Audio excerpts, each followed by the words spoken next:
Chapter 1. Birth Certificate.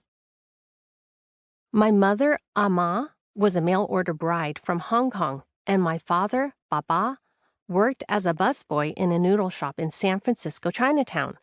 I rarely tell people about any of this. It only leads to more questions. How did your mother meet your dad? Why did your dad leave? Where is he now? I never wanted to answer any of these questions because I didn't know the answers. No one ever told me.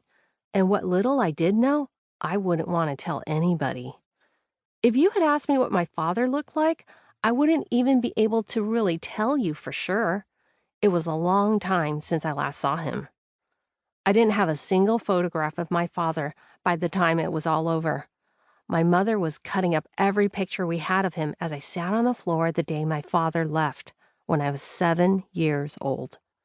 She yanked the photos out of their vinyl album pockets, making sure to cut straight into the middle of his face on each image, throwing them all over the living room floor like weeds thrashed and ejected from under the relentless blades of a lawnmower.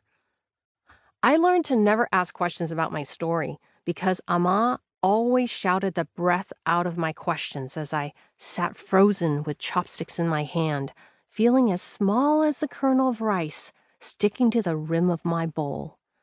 "What does it matter anyway?" she hollered at me. "When your father left, that's the end of that.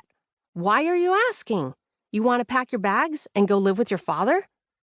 Her eyes narrowed into me like the scissors in her hand. This was the moment I immigrated to a different kind of land, leaving my broken past behind so I could start over.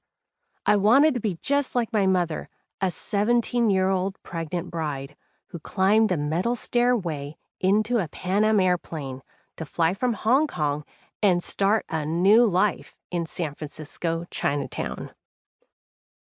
Except the ocean I wanted to fly across wasn't a body of water, but oceans of broken memories and unanswered questions that silently filled the pages of my life.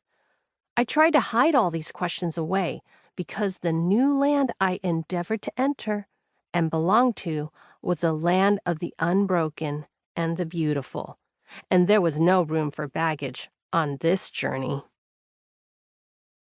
I felt the same way when I became a mom. I finally made it. I stepped firmly into this new land to create the family I always wanted. My weird family history wouldn't taint the new pages of my children. I felt the excitement of starting fresh, shaping lives from the beginning. My transformation into living as a normal, unbroken grown-up was about to be complete. Once I got married, I never returned to Chinatown. I threw away my Canton Pop CDs and stopped speaking Chinese. I learned to cook pasta and stopped making Chinese bone broth soup. I filled boxes with all the Chinese knickknacks I owned and drove it all to Goodwill. I became Mrs. Bonnie Gray, hoping that Bonnie Suk-Hwa Lee would never come back to haunt me or my good life. I swore I'd never return to Chinatown, ever